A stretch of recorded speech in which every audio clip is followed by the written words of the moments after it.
মা হালিমা সাউদিয়া রসুলের ঘরে যখন ঢুকেছেন, রসুল তখন ঘুমাচ্ছে দোলনায়, উনি হুজুরের বুকে হাত দিয়েছেন।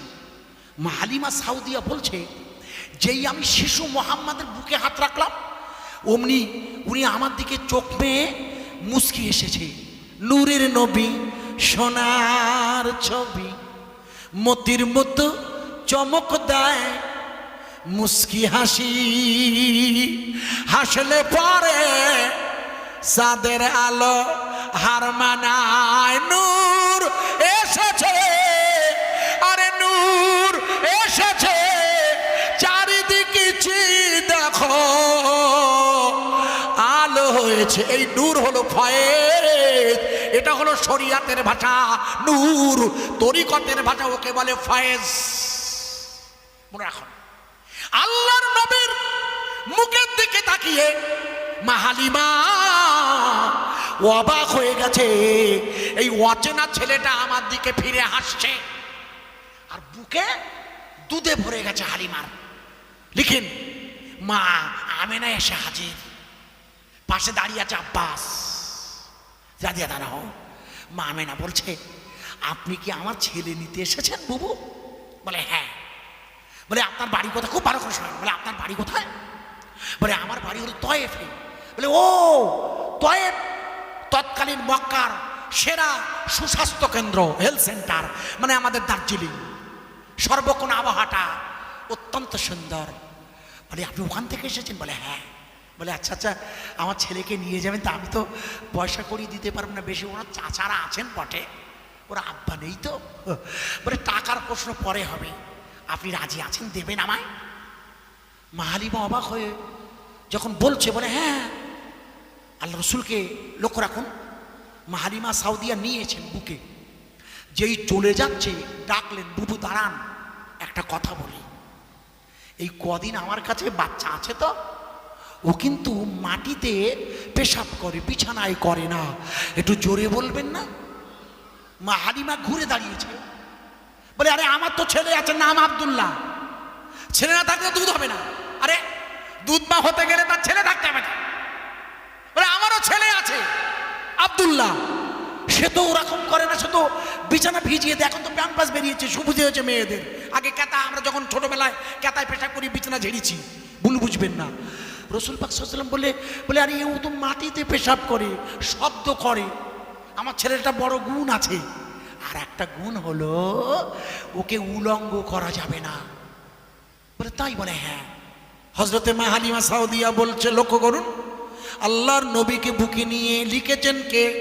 দাদা হুজুরের প্রিয় চাচা পীর আল্লামা কারামত আলী জৈনপুরী। কিতাবটার নাম হলো নূরে মোহাম্মদী। আল্লামা কারামত আলী জৈনপুরী লিখেছে, আল্লাহর নবীকে বুকে নিয়ে হালিমা সোজা কাবার চত্বরে এসে হাজির। কাবার চত্বরে কে দাঁড়িয়ে আছে? ওনার স্বামী দাঁড়িয়ে আছেন, আর ছেলে আব্দুল্লাহ। বলে এই হালিমা, তুই বাচ্চা পেয়েছো? বলে হ্যাঁ। বলে বড্ড মুশকিল হয়েছে কি জানো, গরিব, ওর বাপ নেই। বলে থাকবে, যাক, বাপ না থাক, তুমি এই উটটার দিকে তাকাও, তুমি উটটার দিকে দেখো, যেই ওনাকে এনেছো আমার উটের বাটে দেখো দুধে ভরা, একটু জোরে বলবেন না? হালিমা বলছে, কি জানো, তুমি ঠিক বলেছো, আমার বুকটাও দুধে টইটুম্বু। কি আশ্চর্য বলো তো।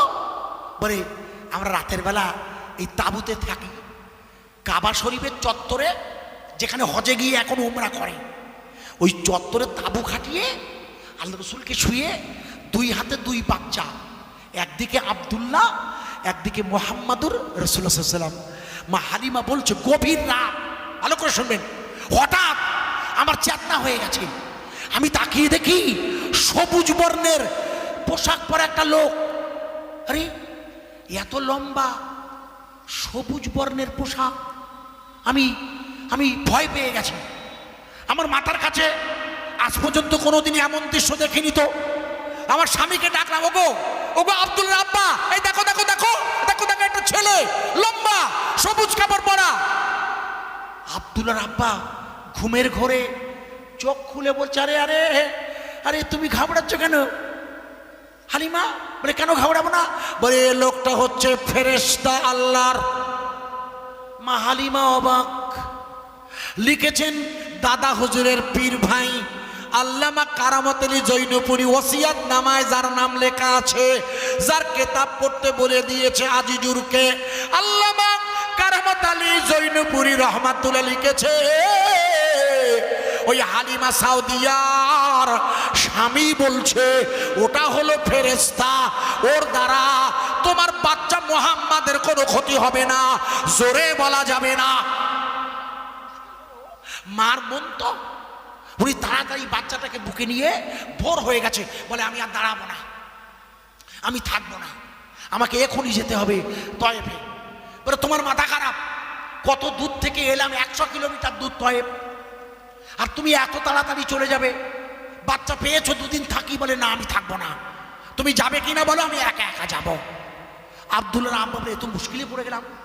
স্বামী স্ত্রী রওনা হয়েছেন, আপনারা পড়েছেন শুনেছেন আলেমদের মুখে, পিছনে যারা আগে গেছিল তারা এখন পিছিয়ে পড়েছে, তাদেরকে টার্গেট শেষ করে অনেকটা দূরে এগিয়ে গেছে। হযরতে আল্লামা লিখুন এইখানটা কারামত আলী জৈনপুরী বলছে হঠাৎ মা হালিমা সাউদিয়া দেখছে 40 জনের একটা কাফেলা, 40 জন সংখ্যায় একটা দল চারিদিক দিয়ে হযরতে মা হালিমা সাউদিয়াকে ঘিরে ধরেছে। কতজন?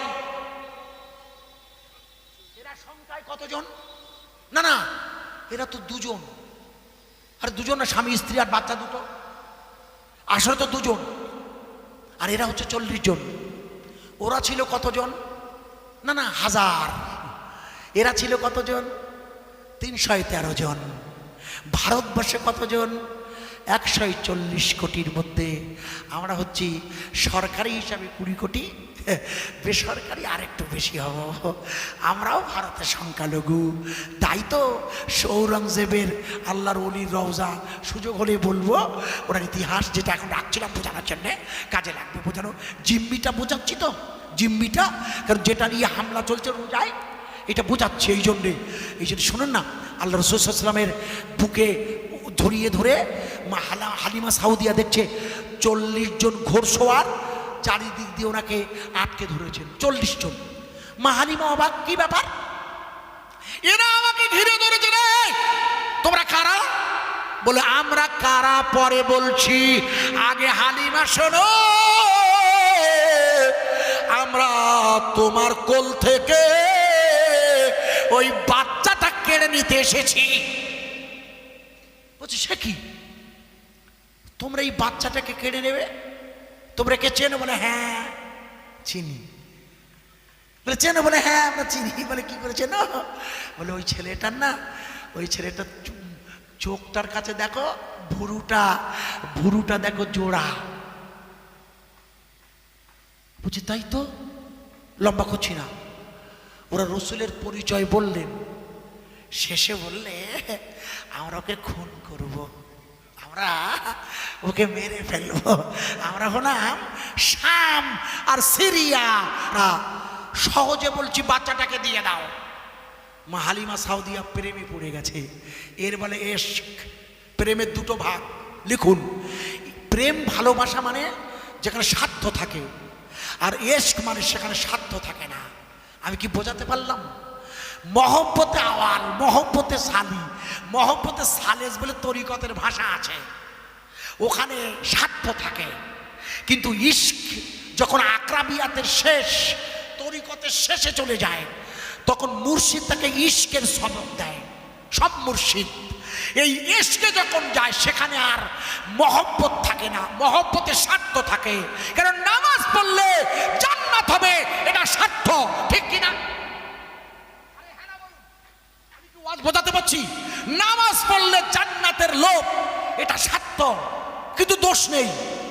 আর প্রেম ইশকের, ওখানে কোনো স্বার্থ নেই। ইশকে কা क्या मजा है किसी आशिक से पूछिए, इश्के महबूब खुदा जिस दिल में हासिल नहीं, लाखों मोमिन हो मगर ईमान में कामिल नहीं। তাই তুমি ওই তরিকতের অনেকগুলো সবক শেষ করতে পারো, কিন্তু তোমার মধ্যে কোনো আল্লাহর ইশক জন্মায়নি। আল্লাহর ইশক মানে হলো নৈকট্য লাভ, যেটা রাসূল বদরের যুদ্ধে বলেছিল, ওগো আল্লাহ, যদি আপনি এই যুদ্ধে আমাদের জয়লাভ না করান, আপনার নাম নেবার কেউ থাকবে না, মুহাম্মাদের না। বোঝা যাচ্ছে বলেছিল যে তোমার মুহাম্মাদের নাম থাকবে না। বুখারীর বর্ণনা, রাসূল বলেছিল আপনার নাম থাকবে না। কে নেবে আপনার নাম? যদি হেরে যায়, লা ইলাহা ইল্লাল্লাহ, তারপর তো মুহাম্মদ রাসূলুল্লাহ, আপনার নাম নেওয়ার কেউ থাকবে না। আল্লাহ মনে করে দেখুন, মা হালিমা সাউদিয়া বলছে ওই 40 জন লোক, ওরা ইহুদি, আমি নিজে ইহুদি। ওরা চারিদিক দিয়ে যখন ঘিরে ধরেছে, ওরা বলে হালিমা বাচ্চাটাকে দিয়ে দাও, বাচ্চাটাকে নিয়ে নেব। মা হালিমা সাউদিয়া বললে আমি একা, আমার স্বামীর কোলে একটা বাচ্চা, আমার কোলে একটা বাচ্চা, ওরা আমার কাছ থেকে ঝটকা মেরে কেড়ে নিয়ে পারে। মা হালিমা করলে কি, আল্লামা কারামত আলী জৈনপুরী, আমার দাদা হুজুরের পীর ভাই, এক পীরের হাতে বায়াত হলে তাকে পীর ভাই বলা হয়। দাদা হুজুরের কিতাবে আছে, পড়ে দেখবে। বলে উনি আমার চাচা পীর নয়, পীর ভাই। এই কারামত আলী জৈনপুরী বললে মা হালিমা সাউদিয়া আল্লাহর নবীর কানের কাছে নিয়ে গিয়ে, যেহেতু আল্লাহর নবী চোখ বন্ধ করে মা হালিমার কোলে ঘুমাচ্ছে, মা হালিমা আল্লাহর নবীর কানের কাছে গিয়ে বললে মুহাম্মদ মুহাম্মদ মুহাম্মদ, ওরা তোমায় ঘিরে ধরেছে, ওরা তোমায় মেরে ফেলবে। আল্লামা কারামত আলী জৈনপুরী লিখেছে, আল্লাহর নবীর কানের কাছে যেই মুহাম্মদ মুহাম্মদ মুহাম্মদ বলে হালিমা চিৎকার করে কানের কাছে ডাকছে, ওরা তোমায় মেরে ফেলবে। 40 জন ঘোড়সওয়ার আল্লাহ রসুল করলে কি, আল্লামা কারামত আলী জৈনপুরী লিখেছে, আল্লাহর নবী আকাশের দিকে তাকিয়েছে, যেই আকাশের দিকে তাকিয়েছে অমনি আকাশ থেকে 40 টুকরা আগুন এসে ওই 40 জনকে পুড়িয়ে দিয়েছে। নারায়ে তাকবীর। আমি দেইনি, একটু জোরে বলুন, দিয়েছেন। নারায়ে তাকবীর। মিনাকা থানা পর্যন্ত নারায়ে তাকবীর। ওরা আরো জোরে বলুন। আমরা রোজা রেখেছি কার জন্যে? পৃথিবীর কোনো ব্যক্তির জন্যে নয়। আমরা রোজা রেখেছি ওই আল্লাহ, যে আল্লাহর রসুলের হেফাজতের দায়িত্বে আকাশ থেকে আগুন পড়লে 40টা তোলা হেফাজত করলে কে? রসুলের আতুর ঘরের কাছে দাঁড়িয়েছিল, বোঝাতে বোঝাতে একটু বাড়ি এসেছে হযরত আব্বাস, যিনি বন্দী হয়েছেন। মনে করে দেখুন বদরের যুদ্ধে, মনে আছে? ভুলে গেলে মুশকিল। আল্লাহর নবীর সাহাবা এসে বলছে, ইয়া রাসূলুল্লাহ, এই রাতের বেলা কাঁদছে আপনার চাচা হযরতে আব্বাস। বলে আমার চাচা কাঁদছে কেন? বলে আসলে ব্যাপারটা হয়েছে হুজুর, যে 70 জন বন্দীকে আমরা বন্দি করেছি, তাদেরকে তো আপনি দড়ি দিয়ে বাঁধতে বলেছেন, কিন্তু তাদের শেষে আপনার চাচা, ওই 40 নয় 70 জনের শেষ হলো আপনার চাচা আব্বাস। এখন ওই শেষ দড়িটা, আরে ভাই কোনো কিছু বাঁধন দিতে গেলে শেষের বেলা খুব জোরে হাই টান দিয়ে বাঁধন দেয় না, তা খুব জোরে বাঁধন দিতে গিয়ে আপনার চাচার চামড়া কেটে দড়িটা ঢুকে গেছে, তাই আপনার চাচা কাঁদছে। রসুল বলে, ও আচ্ছা আচ্ছা আচ্ছা। হুজুরের মুখটা কালো হয়ে গেল, কিন্তু কিছু বললেন না। আর একটু রাত, হুজুর বলছেন, আচ্ছা এখন তো বন্দিরা কেউ কাঁদছে না, যেহেতু সব তো মক্কার লোক, হুজুর তাদের কোলে পিঠে উঠেছে, আপনজন তো। তো হুজুর বলছে, ওরা এখনো তো কেউ আর কাঁদছে না। বলে, হুজুর আপনি বেয়াদবি নেবেন না, আপনি রাগ করে যান, আমরা না ওনাদের বাঁধনটা একটু ঢিলে করে দিয়েছি। হুজুর বলে, কেন ওদের বাঁধন ঢিলে করলে কেন? আমি কি তোমাদের বলেছি যে তুমি আমার চাচার বাঁধন ঢিলা করো? বলে, ইয়া রাসূলুল্লাহ বেয়াদবি নেবেন না, এটা অন্যায় করেছি আমরা। শুধু আপনার চাচার ওই কষ্ট দেখে উনি একেবারে লাস্ট, ওনার চামড়াটা কেটে গেছে, ওনার বাঁধনটা ঢিলে করে দিচ্ছে। আল্লাহর নবী বললে, দৌড়ে যাও, বাকি 69 জনের ওই বাঁধনটা আগে হালকা করে দাও। একবার জোরে বলুন, কিসের মাস চলছে? এটা কিসের মাস? আমরা রোজা রাখি, সেহেরি করি, যেখানেই যাই সেহেরি জুটে যায়। কেন? এই আপনি যেখানেই থাকেন সেহেরি জোটে না? কি বলুন তো, ন্যূনতম পানি দিয়ে যেমন ইফতার হয়, শেষ সেহেরিটা পানি দিয়েও করা যায়, কিন্তু করতে হবে একটা কলা বা খেজুর। অনেকে রাতে একটাই ফুল পেট খাবেন, দোষ নেই, ভর্তি করেন, কিন্তু সেহেরি করতে হবে মাস্ট। একটা বিস্কুট খান, একটা খেজুর, যেখানেই থাকুন। আল্লাহর নবী সাহাবারা আল্লাহর নবীর সাথে আছে। হুজুর বললে, ও আমার সাহাবারা, আপনারা তাবু গোটান, এখন এই রাতের বেলা আমি মদিনার পানে রওনা হব। মক্কা থেকে মদিনার দূরত্ব আনুমানিক 50 কিলোমিটারের বেশি।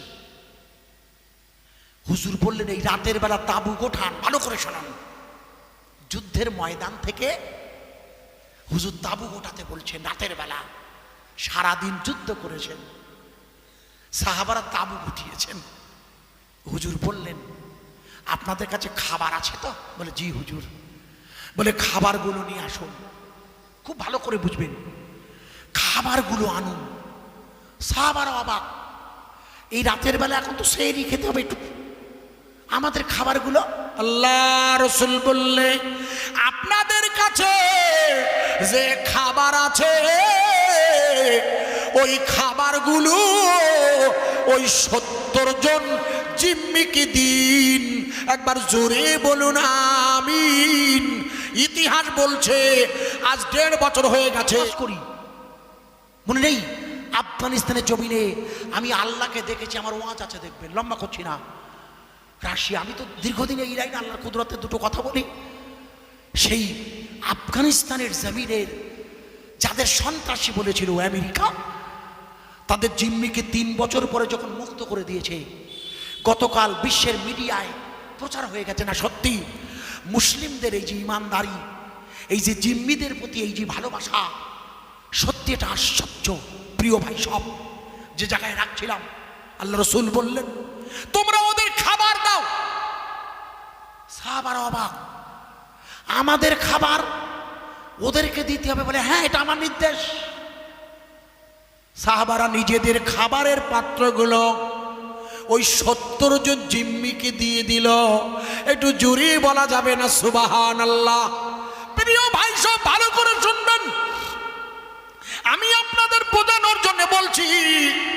আল্লাহ রাসূল বলছেন, লক্ষ্য করুন ভালো করে, চাচাজি, ওগো আমার চাচা আব্বাস, আপনি আমাকে বলুন। বলে, খোকা মোহাম্মদ, ওয়াজ মাথায় রাখবেন যেন ভুলে যাবেন না, যেদিন তুমি জন্ম নিয়েছিলে তোমার আতুর ঘরে আমি মাঝে মাঝে যেতাম, তুমি আকাশের চাঁদের সাথে কথা বলতে। শোনো, আমি তোমাকে একটা দাবি করছি, আমি তোমার চাচা,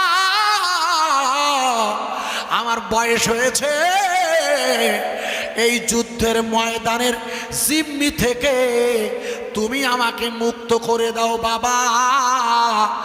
আল্লাহ রসুল বলে, চাচাজি আমি আপনাকে যুদ্ধের ময়দান থেকে মুক্ত করে দিতে পারি, জিম্মি বন্দি বিনিময় করতে পারি।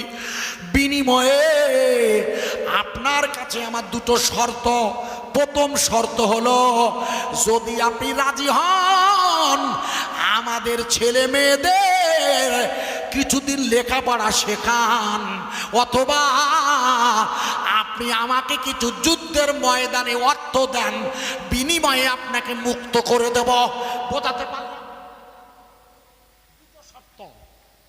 আপনি আমার চাচা রক্ত, কিন্তু প্রথম শর্ত হলো, হয় আপনাকে আমাদের ছেলে মেয়েদের কিছুদিন মদিনায় গিয়ে লেখাপড়া শেখাতে হবে। দ্বিতীয় শর্ত হলো, তা না হলে আপনাকে কিছু টাকা দিতে হবে। ভালো করে ওয়াজ বুঝবেন, আপনাকে কিছু টাকা দিতে হবে। হয়তো আব্বাস সাদা বলছে, মোহাম্মদ তুমি কি বলছো বোকা, আমার কাছে টাকা আছে। বলে, না না আপনার কাছে টাকা নেই, এখানে নেই, এখানে আপনার কাছে টাকা নেই। তাহলে বলে, কেন? মক্কায় আপনি আমার সাথে যুদ্ধ করতে আসার সময় আমার চাচিমাকে নিয়ে আপনার সোনা দানাগুলো মাটির তলায় পুঁতে এসেছেন কিনা বলুন। আশ্চর্য। হযরত আব্বাস রাদিয়াল্লাহু অবাক, উনি ওখানে ঈমান আনেননি, তবু আমি বলবো। বলছে, খোকা খোকা তুমি কি করি বলছো খোকা? যুদ্ধের ময়দানে আমার কাছে টাকা পয়সা নেই সত্য, কিন্তু আমি যে টাকা পুঁতে রেখে এসেছি সোনা দানা, এ তোমার চাচিমা ছাড়া আর কেউ জানে না, আমার ছেলেরা জানে না। ওনার ছেলের নাম কি? এই দেখো, ইবনে আব্বাস, পৃথিবীর সেরা তাফসীরকারক। 13 বছর যিনি রাসূলের কোলে ছিলেন, জানেন না? ওনার ছেলে তো। আল্লাহু আকবার। কি বলে, আমার ছেলেও জানে না, তুমি জানো কি করে? প্রশ্ন করছি, বোঝার চেষ্টা করবেন। রসুল দাঁড়িয়ে আছে মক্কায়, আর টাকা পয়সা, রসুল দাঁড়িয়ে আছে মদিনায়, টাকা পয়সা কোথায়? দেখো তিনি, জোরে বলুন। মক্কা থেকে মদিনার দূরত্ব আনুমানিক 450 কিলোমিটার, 400 কম না। এই হাজি সাহেবরা সব জানে। ওই যে মালঞ্চ চৈতর মসজিদে দেখা হলো জোরে, হাজি সাহেবরা জানে, অনেকবার হজ করেছেন, আরো করুন। যা ওই ভাই আছে চেনা, হাজি সাহেবরা, আলেমরা। 400 কিলোমিটার, কমপক্ষে 400 450। রসুল দেখছেন, কথা আমার দিকে ফিরুন, আমার দিকে ফিরুন। তাহলে আল্লাহ রসুল মাটির তলা দেখছেন। প্রশ্ন করছি বোঝানোর, তাহলে মাটির তলা কি দেখা যায়? তার মানে না বললেন কেন? রসুল যখন বুখারীর হাদিসে বলছে দেখছে, আর আপনি বলছেন না। আচ্ছা অদ্ভুত যাব না, বসিরহাটের আল্লামা মাটির তলা দেখেছে, বিশ্বাস করেন? আমি লম্বা করবো না, খাটতে পারবো না, তো পড়ি নেবেন কোনি হুজুরের জীবনী। ওনার বড় সাহেব দাদা আব্দুল ওয়াহিদ সাহেব যখন মারা যায়, ওনাকে যখন কবরে শোয়ানো হলো, হুজুর কবরের ধারে গিয়ে যখন মনকে নেকের সওয়ালের জবাব হচ্ছে, আব্দুল ওয়াহিদ থেমে গেছে। হুজুর ওপর থেকে বলছে, আব্দুল ওয়াহিদ থামলে কেন? বলে, আল্লাহু আকবার, আল্লাহু রাব্বি, মুহাম্মাদুর নবী। আসরা জীবনীতে না থাকলে আমি ওয়াজ করবো না, আমি বাজে ওয়াজ করি না। আসরা নেই, তাই বসিরহাটের আল্লামা মাটির তলা দেখছেন। ভালো করে ওয়াজ শুনে নিন, লম্বা করবো না। বসিরহাটের হুজুর যদি মাটির তলা দেখতে পায়, দাদা হুজুর যদি তার খেলাফত দিয়ে আমাদের কাছে পাঠায়, তাহলে